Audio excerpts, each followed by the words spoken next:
강원국의 지금 이 사람.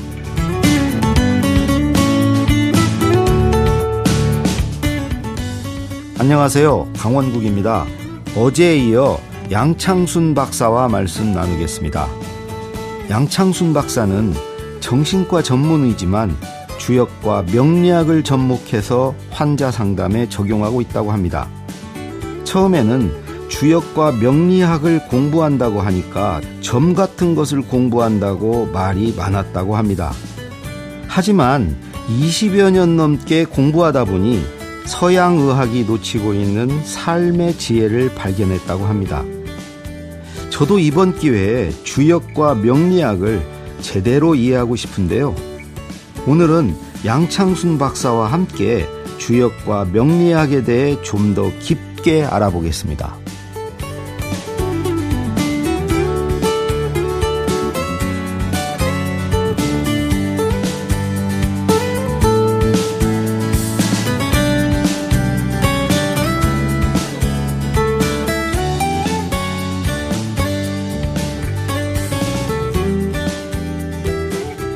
박사라는 호칭이 가장 잘 어울리는 우리 양창순 박사님 다시 모셨습니다. 감사합니다. 네. 어제 내가 이게 새로운 세상에 눈을 뜬 것 같아요. 그래요? 네. 그 어제 말씀하신 것 중에 점과 명리학과 주역의 차이를 제가 이제 어렴풋이 알게 됐습니다. 오늘 또 기대가 됩니다. 감사합니다. 예. 아니, 강 교수님이 너무 편안하게 해주시니까. 네, 그거는 다들 그렇게 얘기해요. 고맙습니다.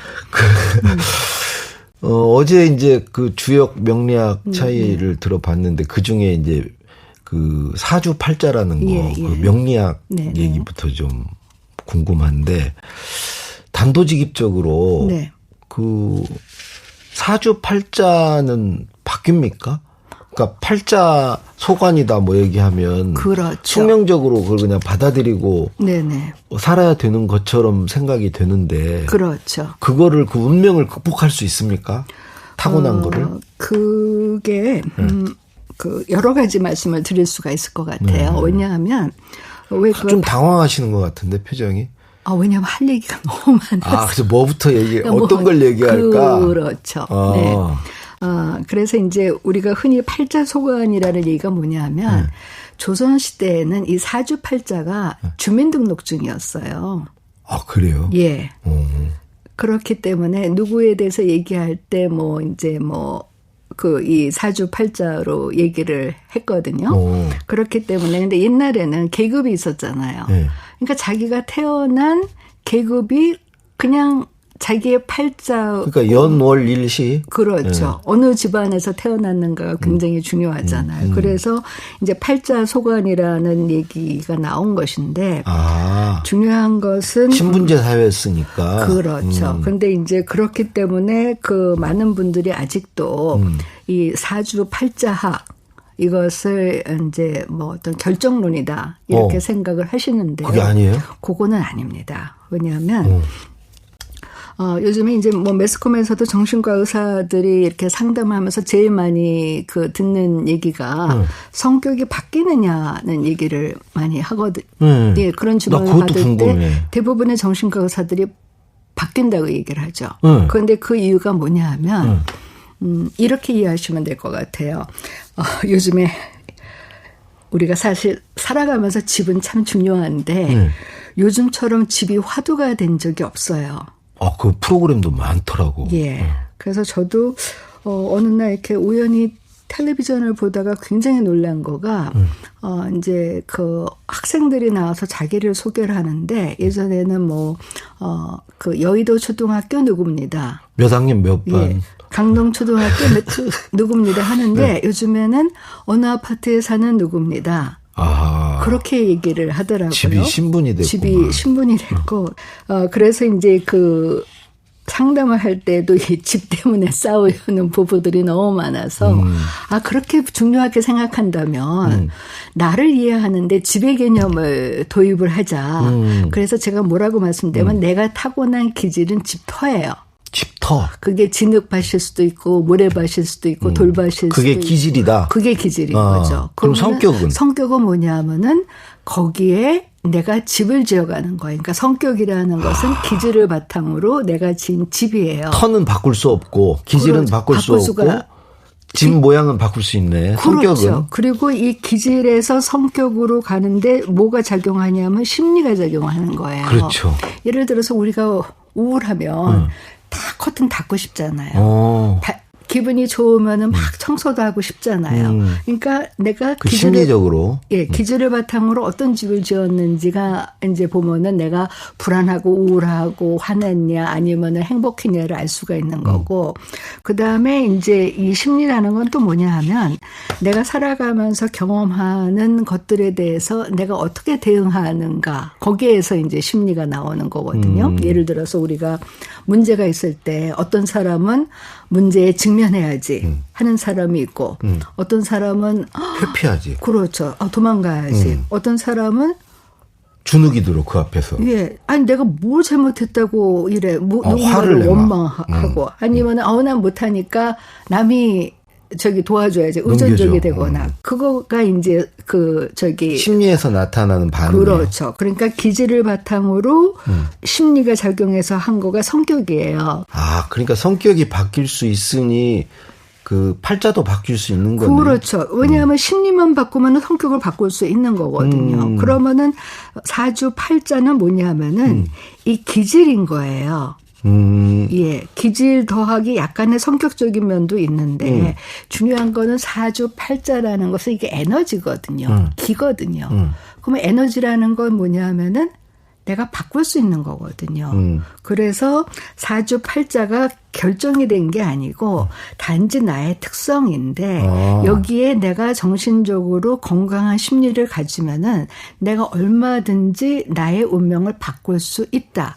그게 명리학에서 얘기하는 거거든요. 명리학은 그렇게 그러니까 얘기해요. 이제 흔히 그 사람들이 제일 많이 이제 제가 명리학을 공부했다니까 질문하는 게 그럼 좋은 팔자를 갖고 태어나면 아무것도 안 해도 내가 살 수 있지 않나요? 그런데 100% 그런 팔자는 없습니다.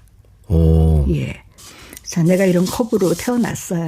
근데 이거는 내가 깨끗이 쓰면은 이런 고귀한 컵으로 계속 하겠죠. 근데 함부로 걸리면 깨지고 뭐하고 먼지 닦고 그런 거잖아요. 그렇죠. 예.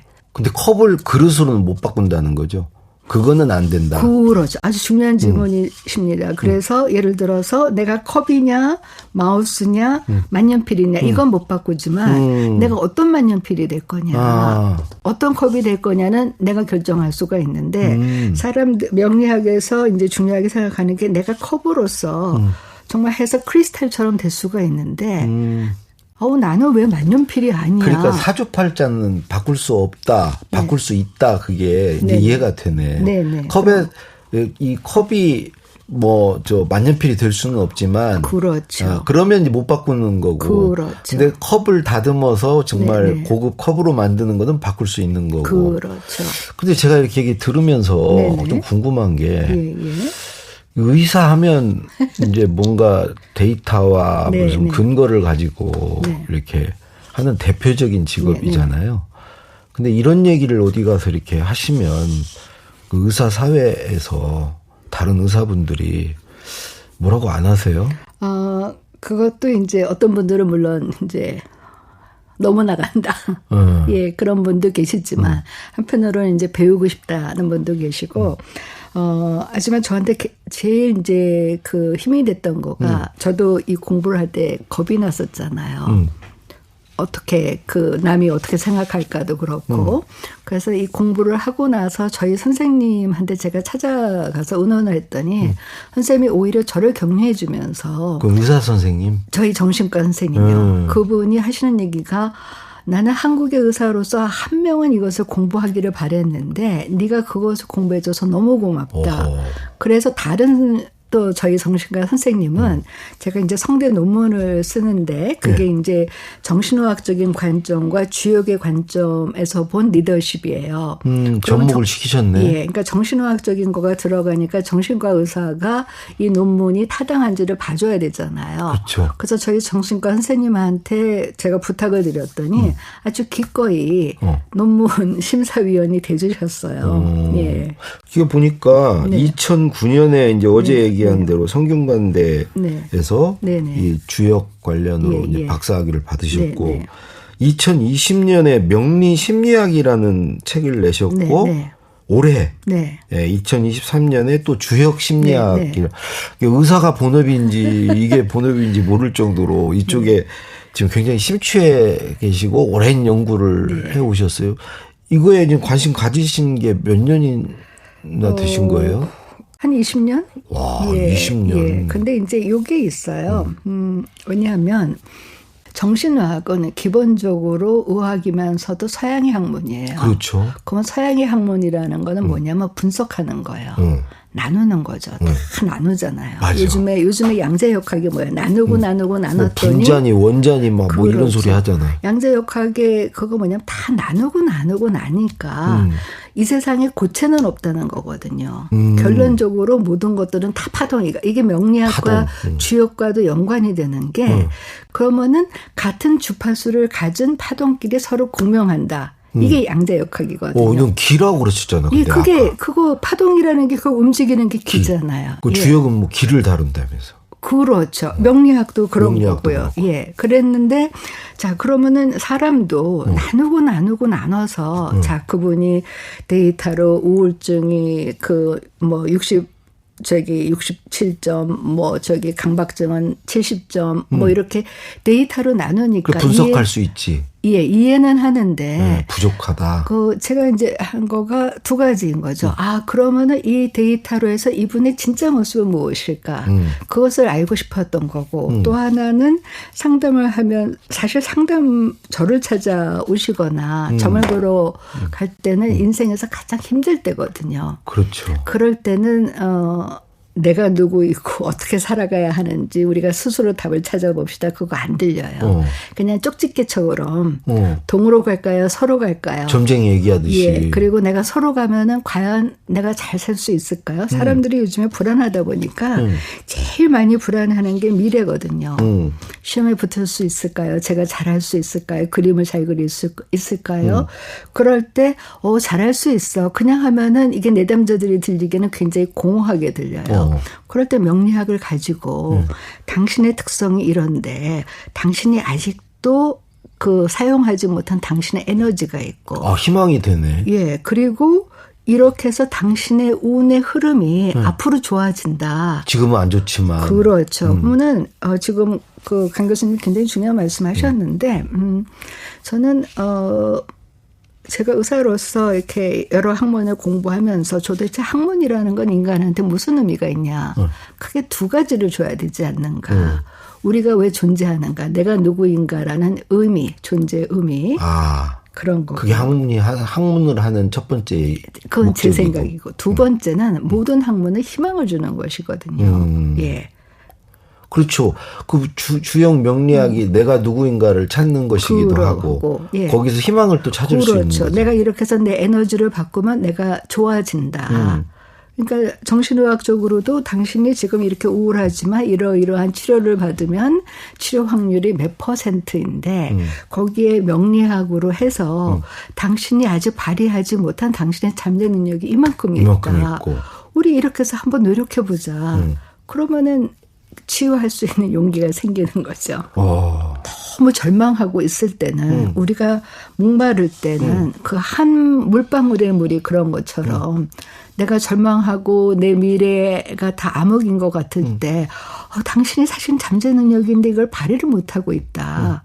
그게 좋은 것 같아. 예. 아까 방송 시작하기 전에 제 사주를 잠깐 어떻게 보시더니 네네. 방송인으로서 자질을 타고났다.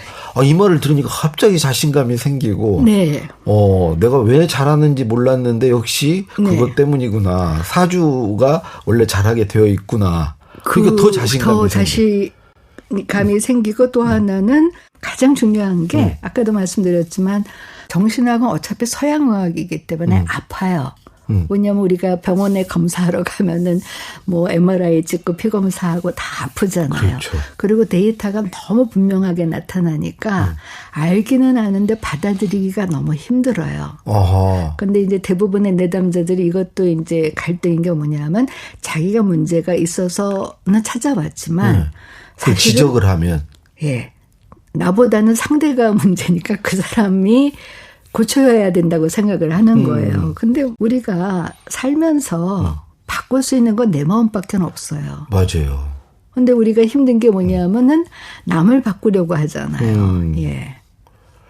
그럴 때 이제 그 사람을 바꾸려면 네네. 우리 박사님이 그 사람에 대해서 뭐 지적을 할 거 아니에요. 예, 네. 근데 서양 의학식으로 하면은 기분 나빠하고 화를 낼 수 있는데 할 수 있죠. 명리학으로 접근을 하면 화를 안 내요? 굉장히 잘 받아들여요. 어떤 예를 들자면 이제 예를 들어서 이제 어제도 이제 제가 그 정신과는 대인관계학이다고 말씀을 드렸고 그다음에 이제 저를 찾아와서 호소하시는 증상들은 다 다르지만 결국은 다 인간관계다. 그러면은 이제 같이 오시면은 되는데 되게 이제 가장 힘들어하는 분이 먼저 오시죠. 그렇죠. 그러면 이 내담자가 자기를 괴롭혔다고 하는 그분이 정말 이 사람을 괴롭히는 것인지 이게 인간관계에서 굉장히 중요하거든요. 상대는 그냥 탁 쳤는데 나는 그냥 나를 엎어쳤다고 생각하는 것인지 이것을 아는 게 인간관계 갈등을 풀어나가는데 굉장히 중요해요. 예. 그런데 내담자가 자기를 힘들게 했다는 분에 대해서 얘기하면 어차피 그것은 빚이 한번 굴절돼서 온 거거든요. 자기 유리하게 얘기하겠지. 그렇죠. 그러면은 이분의 이 문제가 객관적으로 안 보이겠지. 예. 그런데 그러면 이제 그때 제가 보는 거죠. 그러면은 그 상대편의 사주를 보면은 아, 일리 있다. 어떻게 이렇게 힘든 분하고 살았냐. 아, 그래요? 아니고, 네. 아니면은, 좋아라요? 예. 그러면, 당신이 조금 민감한 것 같다. 그냥 상대는 이렇게 한 건데, 예. 너무 민감하게 받아들이지 않냐. 그러면은 이제 그것이 도움이 되는 거죠. 아하. 또 하나는 뭐냐 하면은요, 은유적으로 이게 명리학은 표현하니까 예를 들어서 화를 잘 내는 분한테 당신은 분노 조절 장애가 있다 그러면 화나죠. 내가 화를 낼 만한 상황에서 냈는데 무슨 그거냐 그러는데 되게 이렇게 화를 잘 내시는 분들을 보면 이 사주팔자 명리학적으로 서로 상반되는 오행이 옆에 있으면서 부딪히는 경우가 많아요. 예를 들어서 제일 대표적인 것이 이제 물과 불.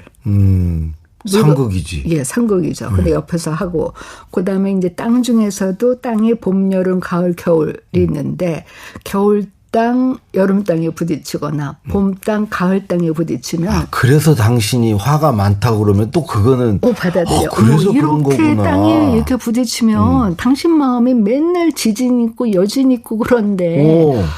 그래서 내가 힘들었구나. 그러면은 그거는 너무 잘 받아들이세요. 그럴 수 있겠네. 네, 특히나 이제 우리가 그 자존심이 강해서 자기 문제를 못 받아들이시는 분들한테 정신과적으로 대단히 이기적이고 자기중심적이라 그러면 화를 내는데 화나지. 이 명리학과 이제 정신의학의 공통점이 뭐냐면은 정신의학은 나를 알고 나를 고쳐서 내 문제를 해결하자는 건데 요즘 현대 명리학은 뭐냐면 사주팔자 중에서 나를 뜻하는 글자 그걸 일간이라 그래요.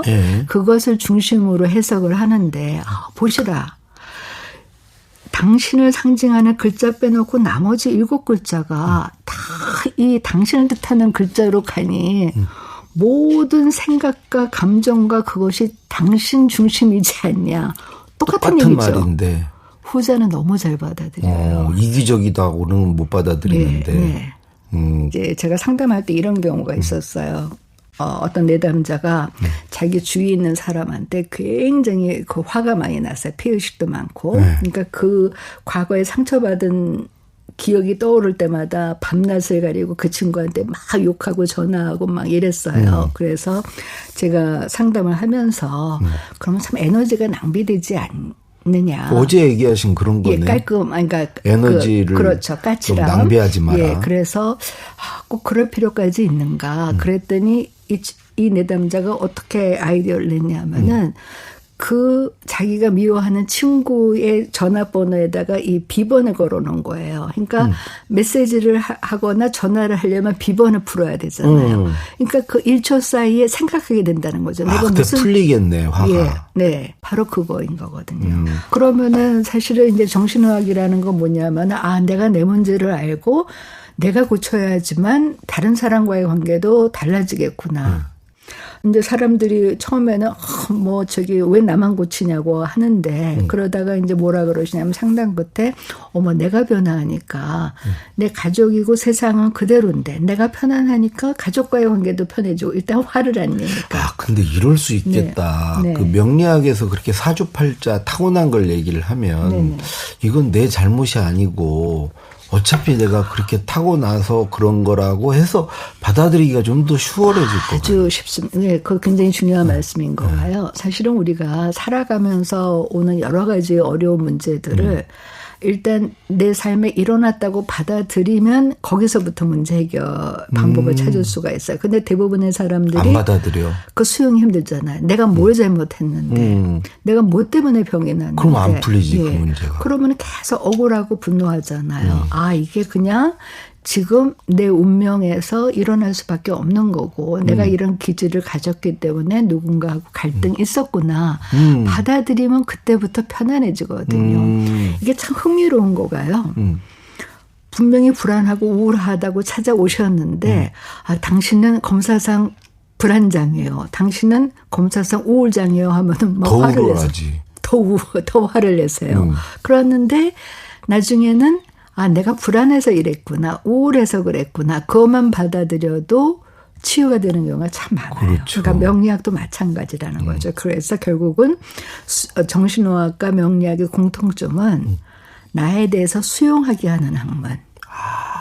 그리고 이제 주역은 뭐냐면은 그때 내가 어떤 것을 갈 것인지를 조언해 주는 건데. 점 쪽에는 그게 주역이 좀 더 가까운 것 같아. 그러니까 주역은 크게 이제 그 두 가지 방향으로 쓸 수가 있어요. 정말 점으로 해가지고 내가 예를 들어서 장관 자리 제안이 왔어요. 인사청문회를 할 건가 말 건가. 네, 내가 받아들일 것인가 혹은 말 회사를 것인가. 그만둘 건가 말 건가. 그러시죠. 그럴 때 사실은 명리학은 이게 그냥 내가 어떤 사람인지 알고 운의 흐름도 그게 모호하기 때문에 그렇게 바로 예스 노로는 안 나와요. 구체적인 사안에 관해서 답을 주지는 않는 그렇죠. 그게 점인 거예요. 그러니까 주역은 두 가지로 쓰는데 그렇게 구체적인 상황에서도 점을 쓸 수가 있고 또 하나는 그것을 가지고 인생의 철학인 거죠. 아, 지금 내가 그 제안이 왔는데 이거 보니까 이게 아닌 거야. 그러면은 걔를 받아들이자니 좀 속상하죠. 아유, 걔는 그렇게 나왔지만 내가 한번 해볼까 싶은 거죠. 예, 그러니까 그 어떤 것을 걔를 따를 것인지 아닐 것인지는 내 책임인 것이죠. 그래서 이제 그럴 때 제일 이제 요즘에 우리나라가 이 분노가 많다 보니까 요즘에는 뭐 매스컴에서도 많이 보지만 조금만 화가 나면은 바로 소송하잖아요. 고소하고. 그러니까 그런 경우로 찾아오시는 분들도 참 많아요. 내가 고소하고 싶다. 그러니까 이 주역은 크게 두 가지네. 하나는 철학서이면서 사안에 관해서 어떤 이제 어떻게 하라는 지침을 주는 아까 얘기한 이게 점을 보는 이제 그런 측면이 하나 있고 그렇죠. 다른 하나는 어제도 그 주역은 리더십이라고 하지 않으셨습니까? 이 명리학이 성격학이고 주역은 리더십에 관한 거다. 그러니까 두 번째는 방금 말씀하신 어떤 개인의 철학, 가치관 이런 것을 형성하는 데 도움을 주는 게 주역이네. 그렇죠. 그러면 마지막으로 하나만 여쭤보면 이런 점에서 도움 되겠다. 지금 뭐가 안 돼. 일이 안 풀려. 그래서 이제 우리 박사님을 찾아왔어. 그런데 이게 주역에 입각해서 보니까 지금은 안 풀리지만은 풀리는 날이 와. 아, 목전에 있어. 그런 얘기를 해주면 그분 되게 도움이 되겠네. 그래서 사실 주역의 64개 중에서 제가 개인적으로 좋아하는 괴가 몇 가지가 있는데 그 괴를 중심으로 괴가 64가지가 있어요. 64개인데 주역의 63번째 괴가 뭐냐면 모든 것이 다 이루어졌다. 그게 기재괴예요. 그런데 문제는 다 이루어졌다고 하는데 마지막 괴가 뭐냐면 아무것도 이루어진 게 없다는 미제괴예요. 우리가 흔히 영구 미제 사건이라고 그러잖아요. 그게 그 미제인 거예요. 무슨 뜻이에요? 그래서? 그거는 뭐냐면 이 주역이 참 재미있는 거 아까 제가 자연이라 그랬잖아요. 모든 것이 다 이루어졌다는 그가 이제 주역의 주명칭은 이제 수화 기제인데 쉽게 얘기하면 2층에 물이 살아요. 아래층에 불이 살아요. 그럼 물은 위에서 아래로 흐르죠. 그러니까 2층에 사는 물이라는 형은 어머 아래층에 사는 동생 목마르지 않는가 맨날 물 갖다 줘요. 아래층에 사는 동생은 불이잖아요. 불은 아래에서 위로 가잖아요. 그렇죠. 2층에 사는 형님 춥지 않으신가 맨날 왔다 갔다 해요. 그러니까 왔다 갔다 하고 서로 필요한 거 채워주니까 서로 소통이 되니까 너무 잘 되죠. 상호보완이 되는 거죠. 그런데 미제께는 뭐냐면 거꾸로예요. 2층에 그 불이라는 동생이 살고 아래층에 물이라는 형이 살아요. 그러네. 그러니까 물은 위에서 아래로 흐르니까 위에 도움이 안 되고 아래층에 사는 형은 내가 동생보다 저기 실패했어. 그러니까 맨날 지하도로만 다녀요. 암흑길을. 그리고 동생은 성공했으니까 잘났다고 맨날 비행기만 타고 다녀요. 절대 안 만나죠. 불과 물이. 예, 그러니까 미제인 거죠. 그러니까 결국은 뭐냐면 인생이라는 것은 다 이루어졌다고 생각하는 순간 또 새로운 것을 하는 것이다. 예. 그 64괴가 그런 거 하나씩 얘기한 거예요? 그렇죠. 그런 거죠. 인생의 삶의 지혜네. 예. 그래서 이제 제가 그러면 지금 시간이 다 됐어요. 알겠습니다. 시간이 다 돼서 네.